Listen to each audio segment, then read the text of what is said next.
മരിച്ചവർക്ക് വേണ്ടി ഖുർആൻ ഖത്തം തീർത്ത് ഹദിയ ചെയ്യുന്നത് കാണാം. ചില ഖബറിങ്ങളിൽ ഖത്തപ്പുര തന്നെ ഉണ്ട്. ഇതിന് ഇസ്ലാമിക പിൻബലമുണ്ടോ? ഇതിനെ ഞാൻ ഇനി വായിക്കൂല. നിങ്ങൾ അമ്മാനി മൗലവിയുടെ പരിഭാഷ എടുക്കുക. അതിൻ്റെ 3151 പേജുകൾ എടുക്കുക. സൂറത്ത് നജ്മിന്റെ 39-ാമത്തെ ആയത്തിന്റെ വിശദീകരണം അവിടെയുണ്ടാകും.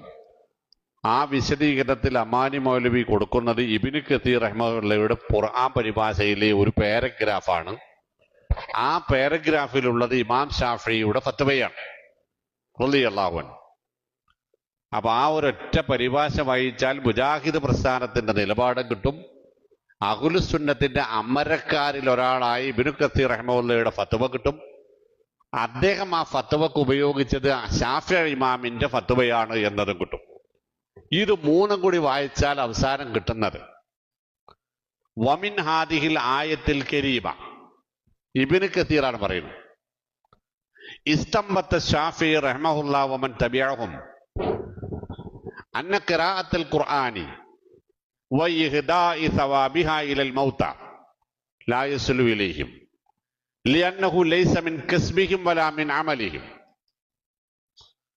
ഈ ആയത്തിൽ നിന്നാണ് ഇമാം ഷാഫിഈയും റഹ്മത്തുള്ളാഹി അദ്ദേഹത്തിന്റെ അനുയായികളും കണ്ടെത്തിയത് എന്ത്? മരിച്ചവർക്ക് വേണ്ടി ഖുർആൻ പാരായണം ചെയ്യുകയും അതിന്റെ പ്രതിഫലം അവർക്ക് ഹദിയ ചെയ്യുകയും ചെയ്താൽ അത് മരിച്ചവർക്ക് കിട്ടുകയില്ല. കാരണം അത് മരിച്ചവരുടെ പ്രതിഫലവുമല്ല, പ്രവർത്തനവുമല്ല, അവരുടെ സമ്പാദ്യവുമില്ല. വലം യൻദുബ് റസൂലുള്ളാഹി സ്വല്ലല്ലാഹു യർഷിദ് അലൈഹിം റസൂലുള്ളാഹി സ്വല്ലല്ലാഹു അലൈഹി വസല്ലം ബിനസ്സിൻ വലാ ഇമാഇൻ. ഒരു വാക്കുകൊണ്ടോ ഒരു സൂചന കൊണ്ടോ പോലും നബി സല്ലല്ലാഹു അലൈഹി വസല്ലമ ഇതിലേക്കൊരു സുന്നത്തിന് സൂചന നൽകിയിട്ടുമില്ല. വലം യൻഖുൽ അൻ അഹദിൻ മിനസ് സ്വഹാബത്തി റളിയല്ലാഹു അൻഹും അജ്മഈൻ. ഒരൊറ്റ സ്വഹാബിയും ഇങ്ങനെ ചെയ്തതിന് തെളിവുമില്ല. വലൗ കാന ഖൈറൻ, ഇതെങ്ങാനും ഒരു നന്മയായിരുന്നുവെങ്കിൽ ലസബഖൂനാ ഇലൈ, തീർച്ചയായും സ്വഹാബികൾ അത് നടപ്പിൽ വരുത്തുമായിരുന്നു. വബാബുൽ ഖുർബാത്തി യുഖ്തസറു ബിൻ നുസൂസ്. അല്ലാഹുവിലേക്ക് അടുക്കാൻ കഴിയുന്ന ഇബാദത്തുകളെ കുറിച്ചുള്ള വിവരങ്ങൾ അത് പ്രമാണങ്ങളിൽ പരിമിതപ്പെടണം. വലാ യുതസറഫു ബിൽ ആറാഇ വൽ അഖീസ.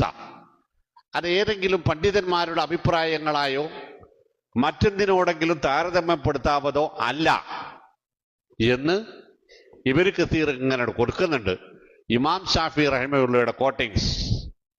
ഇപ്പൊ ഇതൊക്കെ ആര് പറഞ്ഞതാ? ഷാഫി ഇമാമ പറഞ്ഞതാ. എന്ത്? കിട്ടൂല. റസൂൽ അങ്ങനെ ഒരു സൂചന പോലും നൽകിയിട്ടില്ല സല്ലല്ലാഹു അലൈഹി വസല്ലം. സ്വഹാബികൾ അങ്ങനെയൊട്ട് ചെയ്തിട്ടില്ല. ഉണ്ടെങ്കിൽ ഓരത് ചെയ്യുമായിരുന്നു, ഉറപ്പാണ്. ഇത് പണ്ഡിതന്മാർ പറഞ്ഞു എന്ന് പറഞ്ഞ് സ്വീകരിക്കാൻ പറ്റണതല്ല. ഇതിന് ഖുർആനിൽ നിന്നും സുന്നത്തിൽ നിന്നും നേരിട്ട് തെളിവ് വേണം. അങ്ങനെ ഒരു തെളിവില്ല. എന്നിട്ട് ഇബ്നു കസീർ പറയും വഖദ് സബത അനി നബി സല്ലല്ലാഹു അലൈഹി വസല്ലം കമാ റവാഹു ശൈഖാൻ മൻ അമില അമലൻ ലൈസ അലൈഹി അംറുനാ ഫഹുവ റദ്ദ്.